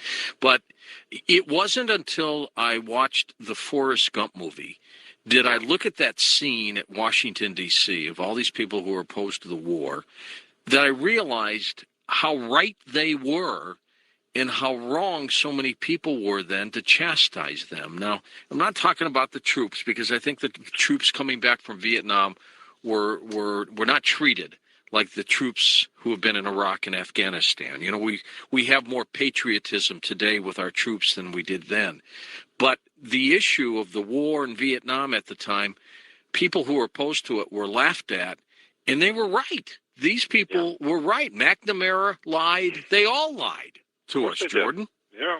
And as a matter of fact, if you've seen that quote on my website of Henry Kissinger in his book, Kiss the Boys Goodbye, and Henry Kissinger's quote is devastating. Kissinger said, the military, the soldiers are nothing but, I can't even remember exactly. You need to go on my website and check out the box's quotes.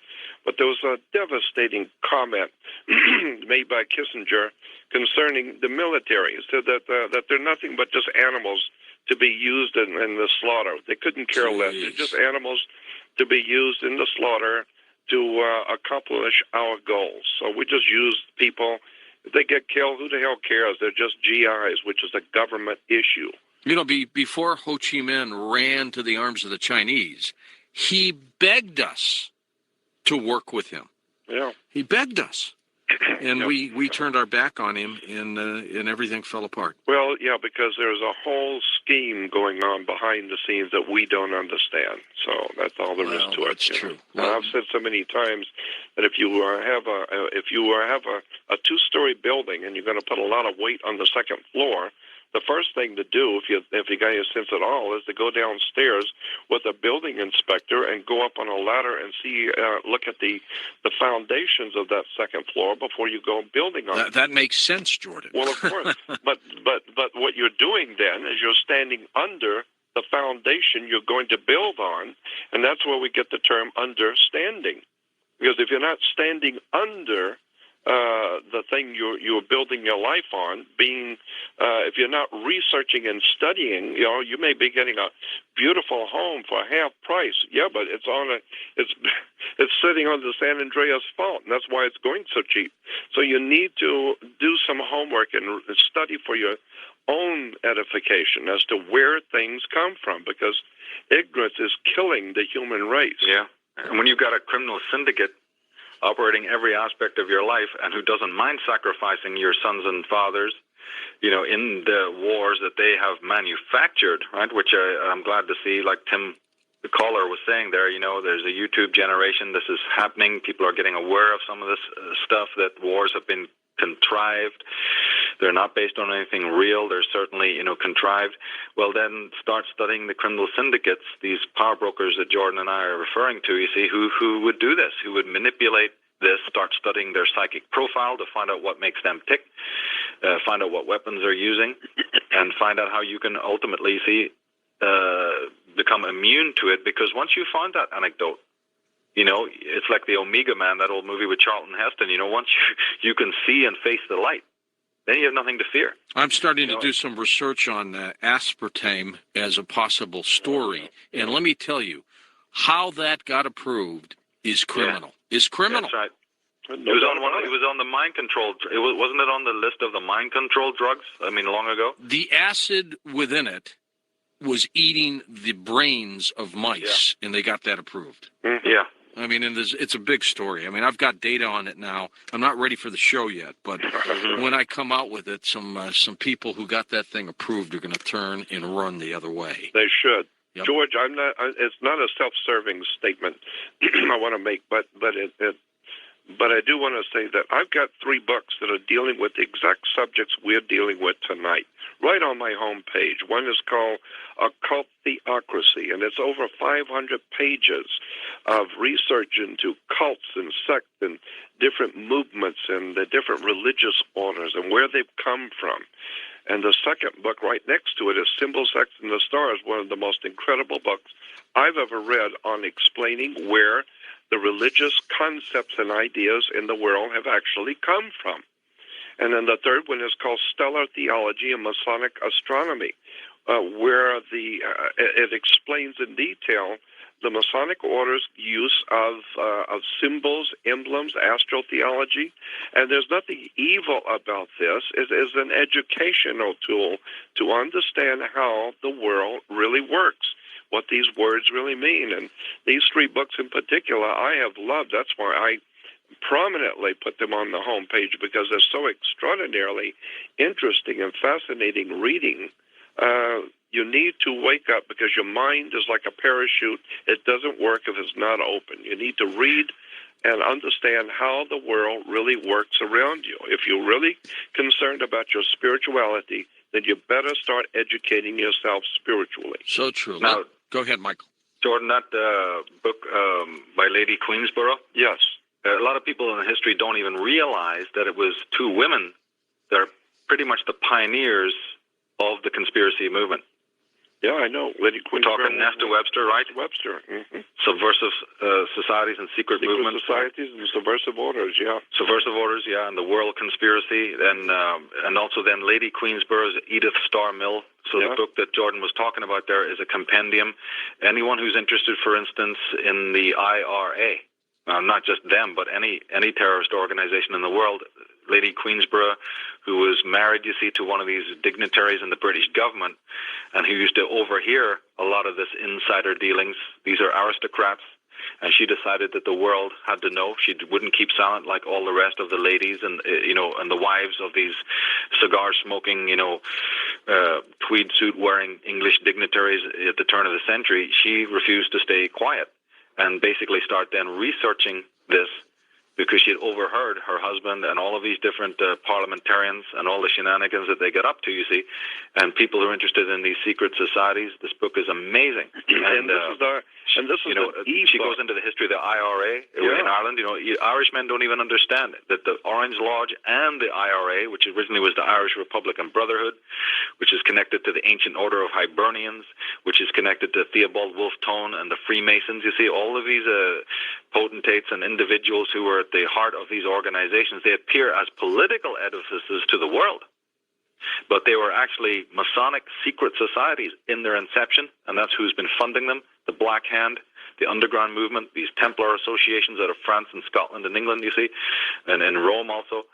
This book is fundamental, and so the other books that Jordan mentioned are really, these are reference works. This is what we refer to as reference works. I refer to them in my work And people need to build up a library, a small library or a big library, try to get hold of some of these rare and unique works, which are very rare and hard to find in the world today, like I was saying earlier about the works of Gerald Massey. And also, these books are e-books. You don't have to wait for the mail. Just download them now. Yeah. But and the reason why I think this is important, and I'm saying this, is because I'm not sure how much longer my website will be allowed to be up. So, you better check my website out while it's still here, because who knows what will happen tomorrow. Good point. Let's go to our wild card line. Ralph in Texas. Go ahead, Ralph. Hello, can you hear me clearly? Yes, loud and clear. Morning, gentlemen. Have any of you ever read a book by Peter Mace? I read it back in the 1980s. It was called In God's Name. It was about the death of John Paul IV. Oh, heaven, yes. There's about 7 different books. David Yeller did one of the best ones, but there's 7 different books I have on that one subject. Yeah, the killing of the Pope and how he died on the 33rd day. By poison. Yeah, there's like I said, there's at least 7 good books written on that one subject, and that, incidentally, was the basis for Godfather 3, the third in the series. So go check out the Godfather, the third one in the series. That's what it was all about, the killing of the Pope. Okay, I didn't know that, but yeah. it clearly showed evidence that the church had been overthrown from the inside. Oh, that's yeah. right. Oh, heavens, yes. And this is what we need to also understand, because some of the latest mainstream shows that maybe come on PBS in America, or maybe come on sort of these high profile media oracles, the lies that they disseminate. So one of the other issues, which I really have to emphasize, is that people need to come to those scholars who have some sort of, knowledge and background in this subject, is because now, you probably noticed, Ralph, and other listeners have probably noticed, that a lot of this subject matter is leaking into the mainstream, and some of that is not good, because it's the 70-30 split. It's 70%, lies, 30% truth. People have realized that there's a change in the tide, a sea change, that people in the world are getting interested in this information. So the establishment forces just don't sit there and, ignore that. They also get with it. They often co-opt the information of people like Jordan Maxwell, and they run with it with no credit to the man, no credit to the Gerald Masseys of the world, you see, and then they co-opt it, they repackage it in their own form, they dumb it down, and they plunk it up there for everybody on the Discovery Channel or A&E with big statements like the Illuminati has nothing to do with the Vatican, or, the Yale University, it's like, Santa Claus has got nothing to do with Christmas, this kind of palaver. And of course, if you have never listened to Coast, if you've not researched Jordan or myself or any of these people, you might be exposed to that information for the first time through the television. And therefore, you're going to now be learning all the bad habits, all the wrong information, and that will steer you even more in the dark, you see. So we have to be aware that the channels, the TV, is also somewhat co-opting some of this information, in exactly the same way it did with the New Age movement. Not because they really want to educate people, but because they want to confuse people and put in so many red herrings and so many false leads that in the end you're exacerbated, you see, because your general natural curiosity and your natural interest in these subject matters can also be subverted by the mainstream. They may give you some elements of truth, but you can better believe they ain't going to be talking about the depth that we are talking about Ireland, about the Druids, about the secret symbolism, about all of these ancestral and esoteric things. So bear in mind what Jordan is saying. There is no longevity here with what we're doing. We're in the target. We're in the crosshairs. And we've also got this barrage now of dumbed-down soundbite material coming on the television that is trying to do justice to this esoteric, the founding of America, the lost Ark of the Covenant, whatever. It's plagiarized, it's stolen, it's packaged, it's revamped, and it's stuck on there with, it's pretty much ridiculous. I mean, some of the stuff I've seen myself. I'm saying this because I've sat and watched it. Stuff on the Freemasons and whatnot, and it's bunk. It's absolutely riddled with inconsistencies and half-truths and fallacies. And I'm worried. In one way, my heart is glad to see that this information is getting on the mainstream, but then, of course, it's soured by the fact that it's being misrepresented. So a message of caution to people that they need to go to those people who've really done the homework and are not just creating a 30-minute or a 60-minute fiasco, which is going to make the issue and these subjects even more complex. George, You know, in the movie, not National Treasure, Da Vinci Code. Mm-hmm. At the very beginning of the movie, what's his name? The star of Da Vinci Code. That was Tom Hanks. Tom right? Hanks. Yep. Tom Hanks is introduced. He's in an he's sitting in an audience, and he's been introduced as a next speaker, and he's going to do a slide presentation. And they introduce him as the world's foremost expert on occult secret societies and symbols, right? And he walks up on the stage, and he's standing in front of the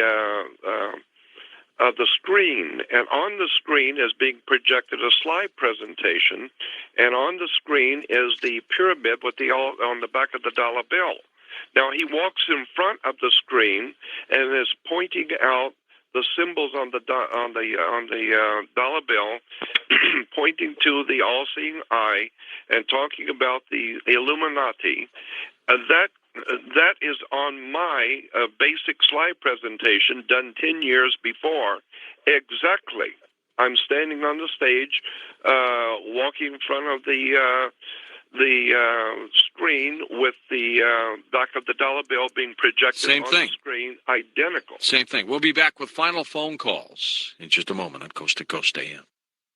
You know, whether you're 24 or 64, your health should be very important to you, and how much you care about your family, that's also very important as well. So our next Coast to Coast program, we're going to be talking about alternative medicine, efforts to keep you alive as long as possible. I think you're going to enjoy the program with the specialists and guests who will be coming in to tell you some things that you can do for yourself, because I got to tell you, nobody else will. And also in the first hour, for just a bit, as a news item, Harriet Fellman from St. Louis will join us. She has multiple sclerosis, and will tell us how she put together a group to come up with a novel idea to help people with MS as well.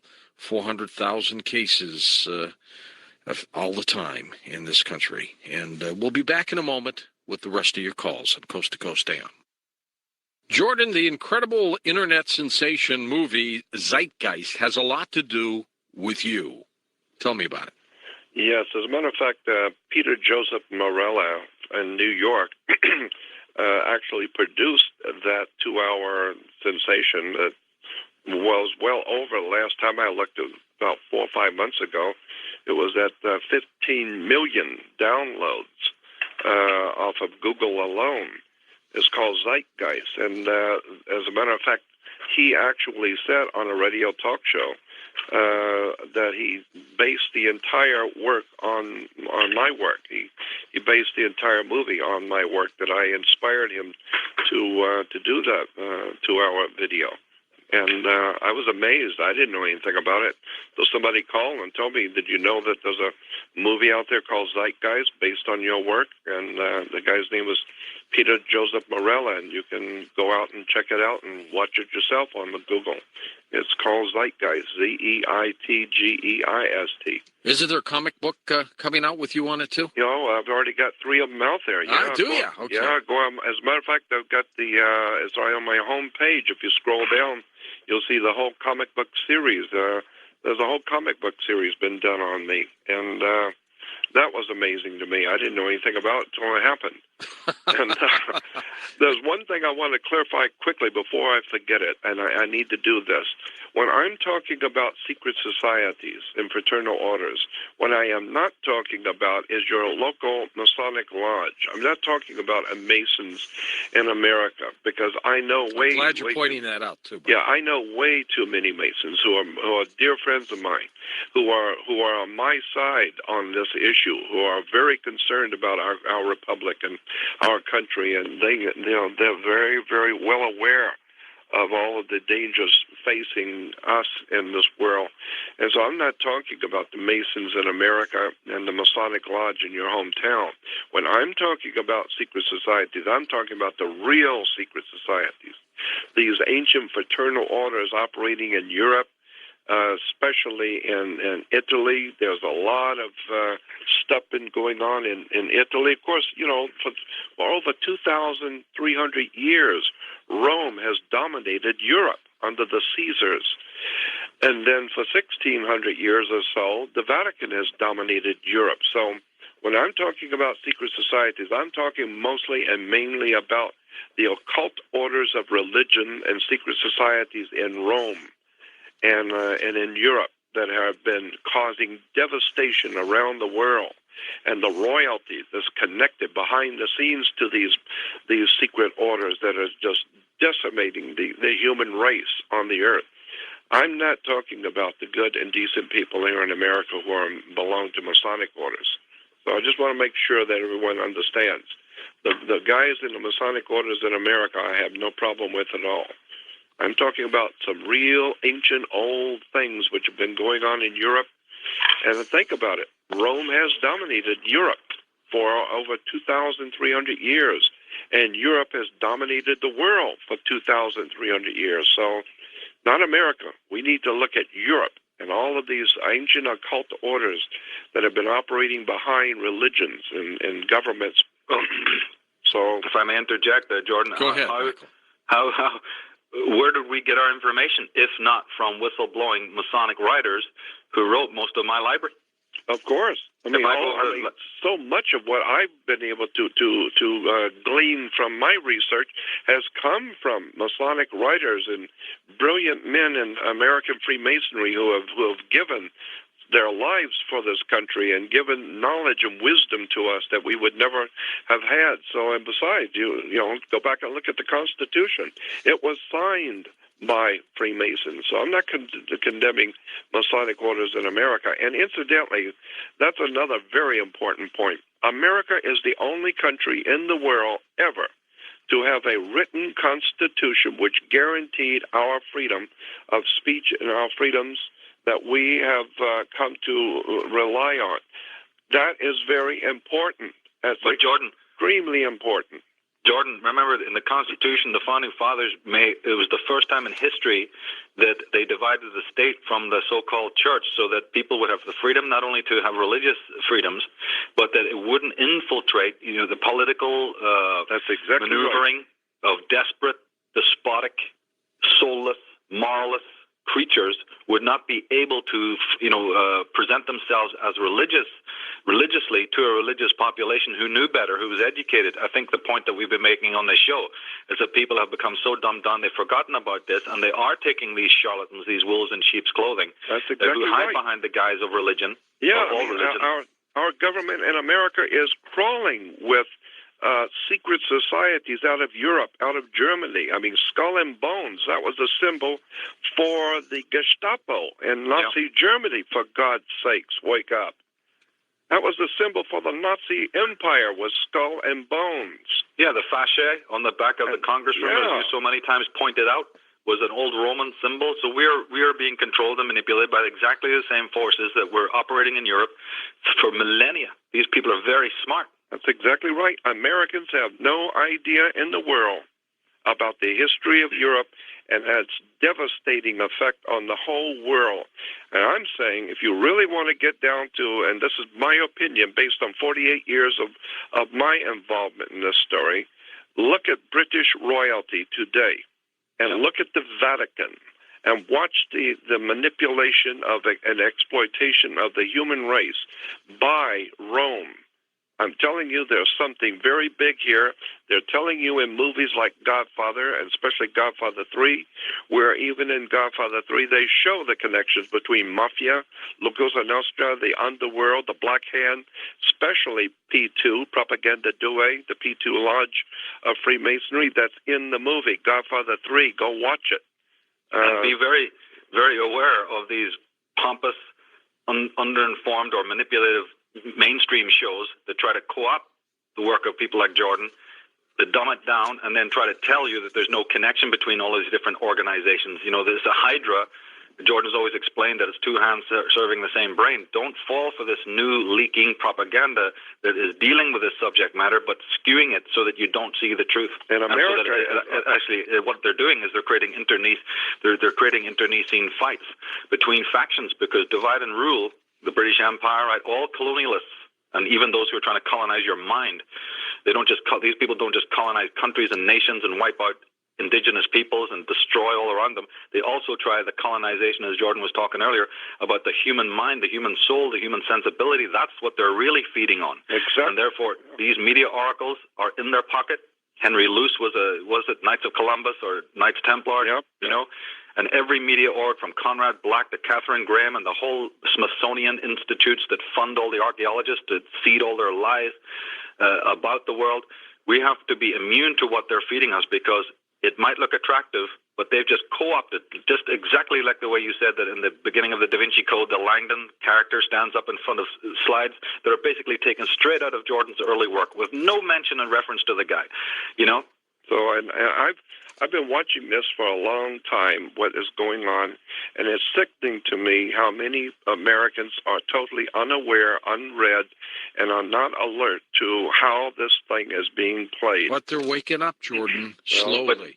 They are waking up. They are waking up, you see, but we also have to be sensitive to, I don't know, it's just a thing with me. We have to be reverent and respectful not only to the knowledge but to the purveyors of the knowledge. Just because Jordan doesn't go around with a crown on his head and some silk slippers and the ring of the fisherman or whatever, you know, doesn't mean that he's not himself a noble and brilliant man for doing this. I've always said that if statues in bronze were put in every town and city of America, it would still not be enough of a accolade to this man and his life's work. You know, and this is the fact of the matter. I appreciate your comments. I feel, as I've said so many times, I feel so much better just saying I'm an ordinary man pursuing extraordinary knowledge. I've always been fascinated with other things which other people don't even know exist. But Jordan, see, you have your supporters and everything. But I gotta tell people who maybe even checking in here for the first time, maybe, you know, they've come to this show for the first time, they'll be listening to it. You know, I personally am mortified.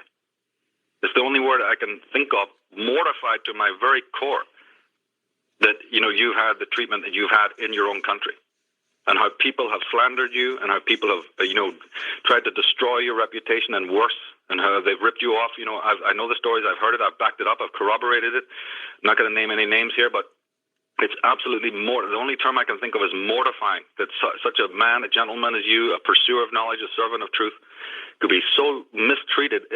I don't even want to get into it because it's so well. All right, let's take some final calls, guys. Yes. Wild card line, Matt in Pennsylvania. Go ahead, Matt. They must find it difficult, those who have taken authority as the truth rather than truth as the authority. Yeah. To make such a profound statement, that surely shows the level of enlightenment that Gerald Massey did attain throughout his career studying Egyptology and symbolism. And I wanted to commend you three gentlemen for sharing your level of enlightenment to the world, in the hope that everyone who's listening and not just hearing can attain that truth that's necessary to reverse what's been done all throughout the world, like you guys were speaking of. Yeah. And I also wanted to commend Jordan for, you know, I know he didn't maybe work with Peter Joseph Morello for Zeitgeist, but that's how I was first introduced to Jordan's work through that. And yes, it was an integral part of the movie. It wouldn't have been the same without that. And I just wanted to ask Jordan a few questions. Have you spoken with Peter Joseph Morello about the upcoming addendum to Zeitgeist? And, you know, I am glad that you guys are speaking about this because everyone needs to know about this. And secondly, I know you mentioned the symbol of Obama, and I just wanted to comment on the fact that I know this is a big news story that he stripped the American flag from his plane. His 757. I'm sorry? Okay, not his 757, but, you know, the one that we paid for, and replaced it with his symbol, which to me is indicative that, you know, that's the, you know, his stripping of national sovereignty of America and, you know, promoting this globalist agenda. Well, and more than that. Your name was Matt, right? Yeah, that's Matt. Matt, you see, it's more than that. By doing that, by taking the stars and stripes off that jet, he is making a symbol that he does not work for America or for Americans. These are scions, lackeys, minions of the British Empire and what lies behind the British Empire. I'm not implicating British people here. We're talking about an establishment that's run from London that is millennia old. Every politician that you basically have in America for the longest period of time, certainly going back to Roosevelt, has been working for this oligarchy in Europe, you see. And he is showing you symbolically all the show. We've been talking about the symbols and watch for them. And you're right on the ball there. By the taking of that flag, I have a link that shows this, that goes to the news story about this, a section on Obama and his elite, heritage and whatnot.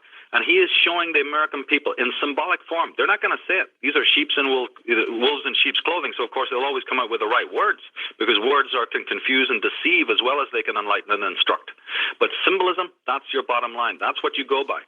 And when this creature did that, he is telling you, I do not work for America. When the Bush is shaking the hands of the British Queen, when he's lowering his head and bowing to these potentates standing on a red carpet, they're telling America loud and clear through symbolic communication, we don't work for you, we work for these masters.